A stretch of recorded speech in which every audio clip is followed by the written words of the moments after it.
Hello everyone, welcome to my YouTube channel Know About Embedded Systems.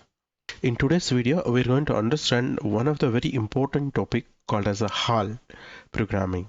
HAL stands for Hardware Abstraction Layer, and this HAL programming we're going to use in a real-time project implementation. So in this video, we will understand what is this HAL programming and how to develop the HAL programming, what are the advantages and what is the structure of HAL programming. All these things we will understand in this video. So please watch this video till the end, because in the end I'm going to show you one practical demonstration how to develop HAL programming for your microcontrollers. Guys, HAL, that stands for HAL. HAL stands for Hardware Abstraction Layer. So what do you mean by Hardware Abstraction Layer? Hardware Abstraction Layer, before understanding a hardware abstraction layer, you should know what are the different components of your software. Minimum 4 major components you will see in the software part. One is application, one is a hardware abstraction layer. It's also called as intermediate layer, and RTOS, and then device drivers. We will have 4 different layers of programming in a real-time project. In order to use your microcontroller programming, definitely we require this hardware abstraction layer. So what is hardware abstraction layer? Hardware abstraction layer is a software which is going to separate your application programming and your device driver programming are nothing but pure microcontroller programming. So this acts as an interface layer or intermediate layer for your application layer and your microcontroller layer of programming. And what is the advantage of this hardware abstraction layer? So hardware abstraction layer is going to give abstraction, and using this hardware abstraction programming, you can use the same programming. That means this much programming, this part of the software. So currently I'm going to highlight 3 layers. One is application layer, hardware abstraction layer, and RTOS programming. So all these things you can switch to a different microcontroller. This is a very big advantage whenever you're going with HAL level programming. The same software I can easily port it to the different microcontroller. So that means hardware abstraction layer programming makes very easier to port to the different microcontroller. Complete software easily you can port it to the different microcontroller. This is a very big advantage of hardware layer. You can see the definition here. Hardware abstraction layer in a microcontroller is a software abstraction layer that acts as an interface between your application code and lower level hardware registers. That means this is your application level programming. This is your application level programming, and this is your microcontroller hardware. That means the hardware abstraction layer makes an interface or makes an intermediate connectivity between application, nothing but project application programming, and to the microcontroller programming. Okay, so what is a bigger advantage of this? It is going to decouple your complete software and hardware. That's what I told you. So this will be acting as an intermediate layer, and it's going to decouple, nothing but it separates application level programming and your microcontroller hardware peripherals. Okay, and also it is going to remove your dependency. So it is going to decouple the software from the hardware dependencies. This is what I told in the previous explanation. What is a big advantage of HAL programming is it is going to provide the portability. The HAL programming will provide the portability for the different complete software. This much of the code easily you can port it to the different microcontrollers. Okay, and only you need to change this part, the device drivers and your microcontroller, only you need to change it. This is a very biggest advantage of your HAL programming. So this HAL will we are going to use a different functions that's called as APIs. So we use HAL APIs or HAL functions in order to connect to the different microcontroller peripherals. How to do that I will explain in the end part of this video. Please watch this video till the end. Now, so one more thing about hardware abstraction layer is how it is possible to port. I told you in the previous slide, by using hardware abstraction layer, we can port to the different microcontrollers. Most of the software, around 70 to 80% of the softwares, easily we can port it to the different microcontroller without changing anything major. Okay, so now let us assume this is one microcontroller, the complete designed for one microcontroller. Okay, so okay, that's fine. Now if you want to switch to the different because in our real-time project sometimes because of different criteria, so we suppose we wanted to go to the different microcontrollers of different companies. So in that situation, rewriting complete software for your new microcontroller, it is impossible. That's very difficult and it will take more time to develop the complete software architecture in real time. So that is why HAL programming plays a very important role, which is going to which is going to act as an interface or intermediate layer to your microcontroller. Now you can see this diagram. So this is my one microcontroller, and now what I will do with the help of hardware abstraction layer, I can go to the different microcontrollers. That means this complete three different layers, whatever you are seeing, these three layers I can keep as it is, and directly I can connect it to the, I can go to the different microcontroller like this. Three different layers I can just switch very easily with a minimal changes. This is the beauty of hardware abstraction layer. Okay, as I told you, hardware abstraction layer uses its own functions or its own APIs. Using that APIs, we have to develop our programming. That I will show you in the end of this in the end of this video. So hardware abstraction will enable portability by allowing the same high-level application code to run in a different microcontroller with a minimum modification. This is what I told you. The very big advantage of hardware abstraction layer is the portability. So once if you develop these three layers, easily you can go to the different microcontrollers by changing only two different layers. One is a device level programming and your microcontroller. Only this layer you need to change, right? So you can see the minimal modification and the simplifying the development by replacing complex register manipulation with a simple function calls. This is what I told. The hardware abstraction layer uses as function calls. Those function calls are nothing but APIs of this HAL or hardware abstraction. What is the main purpose? I have already told you. The main purpose is to provide the portability from one microcontroller to other microcontroller irrespective of a company. Today you can use NXP, tomorrow you can use STM, then you can use something Texas microcontroller like. So hardware abstraction layer provides a portability and easy to maintain. Your complete software easily you can maintain in a different microcontrollers as well. The abstraction of peripherals. Most of the microcontrollers will have some common peripherals such as a GPIO, UART, SPI, I2C CAN. Like that, some of the peripherals will be common in most of the microcontrollers, and this type of peripherals we are going to use APIs.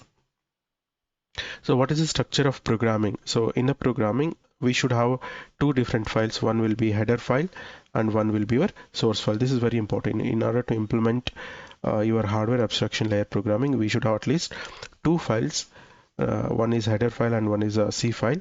As I told you, in order to implement your HAL programming, we required three major files. One will be a header file. This is what you're seeing, LPC GPIO drivers.h, and one will be your .c file. In this .c file, we're going to use functions, nothing but APIs, and these APIs definitions we're going to define here. And third one is your main application programming.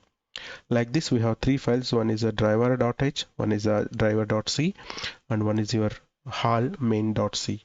So three functions are three files we're going to use. The first of all,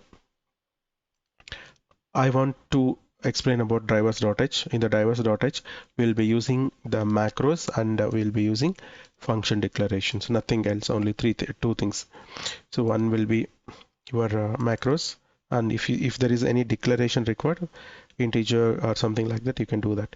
The function declaration is there, and then we have macros are there. Okay, so for today's example, a programming example, I have considered three applications, nothing but three APIs. API is nothing but application program interface. API full form is application program interface. Okay, nothing but it's a simple function. C function it is.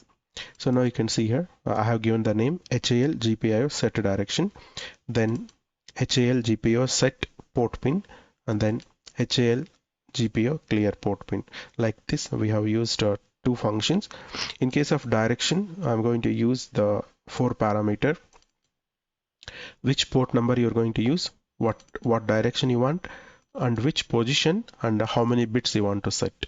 So 4 parameters we record: port number, which type of direction, like whether it's an input or output, then position, which position you want, nothing but bit number 0. So this is a function declaration, and how it looks like in the programming. You can see here, this is my API definition. So this is my set direction. For the direction setting, since it is a device level or your microcontroller level programming, the respective microcontroller header files I need to include. Here you can see I'm using LPC1768 microcontroller. I'm using, you can see, LPC17xx.h, and I'm including LPC GPIO drivers.h, and I'm defining here. So I'm going to define the port number. I'm going to receive the port number here. Then direction 0 or 1. 0 means input, 1 means output. Position, which position you want to set the direction, and mask, how many bits you want to set, like that. So if port 0, I'm going to use GPIO 0. If it port 1, I'm going to use GPIO 1. Like this, I'm going to use a different register. Similar to that, if you want to set it, I'm going to use a GPIO 0 set, GPIO 1 set. I'm going to use similar to that, GPIO 0 clear and GPIO 1 clear. So this is called as HAL driver. This is your declaration. This is your HAL driver program. Now I'm going to use, this is your API. This is your HAL API. I told you in the theory part, right? So I'm going to use, so a programming example, that is the last layer, nothing but device drivers and microcontroller. So now I'm going to tell you how to use this HAL. HAL definitions and declarations already we have done, and how to use that we will see now. So now this is your direction, and this is your set, and this is your clear. Now what I want to what functionality you have to use, and what type of APIs you have to use. APIs already will be available in your .c file and .h file. So better to go with the .h file. You can see here, this is my .h, and this is my set direction. This is my clearing the port pin. Use this, and you can develop our application program. So first step is I have to set the direction, then set port pin, then clear port pin. So in order to set the direction, I have to use set direction API. I have to use, okay, followed by, you can see the parameter here. One is a port number, direction, and then position, and then mask value, right? So what is the port number? Port number I'll give as port 0 here. So you can give the first parameter as port 0, and I want to go for output port. Second parameter is an output port, and then third parameter is which position you want. So I'll just go for position number 0, and then how many bits you need to enable. I need to enable only 1 bit. Okay, so this is this is how I'm going to use a HAL programming, like HAL GPIO set direction for port number, port configuration, and which position, and what is a mask value, nothing but how many bits we have to use. So this is my first function, nothing. Next I'll be using GPIO set, same thing again. So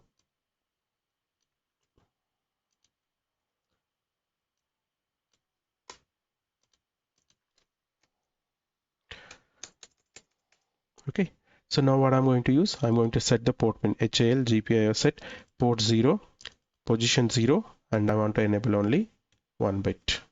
Okay, similar to that. If you want to clear it, you can use this.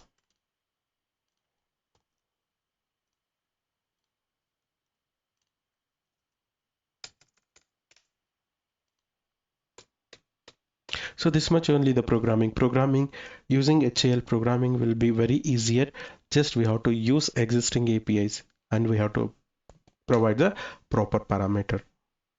Okay, so now you can see there is no dependency with the hardware in this HAL programming. I can use the same API for different microcontrollers. Since there is no direct dependency, there is a dependency in the here you can see the drivers and the hardware header file. There is a dependency in the your drivers and in your header file. But in your application programming, whenever you're using HAL, there is no dependency of your hardware. The same programming, same function I can use for different microcontroller. This is the beauty of your HAL programming. Now let us see the output of this, whether will it. So what is my intention? I want to toggle one port pin P0.0. Now let us check whether will it work or not. So this is your GPIO 0. So I'll put some two break pointers here and just I'll be running. Now you can see direction got set FIO DIR bit number 0. Now I'll go for one more HAL. This has been executed now. Now the bit got set. Now I will execute again. Now the bit is clear like that. So you can use your HAL programming. Using this HAL programming easily you can connect it to your microcontroller and yeah, like this you can use HAL programming. Okay, so I'll check one more example. Instead of 1 I'll go for 2 bits. Mask value is okay. Let us go for 4 bits. 4 means F it is. Let us check whether will it work or not for other bits as well. So F means it is a 4 bit. F is a mask value for your 4 bits. So now I should get 4-bit toggling.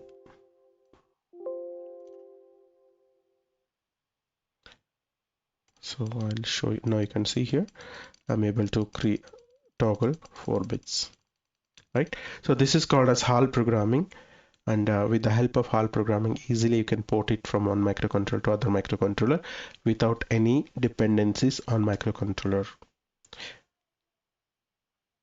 I hope this video is clear. If you feel this video is an informative video, please click on like button and then click on bell icon and share this videos to your friends and colleagues.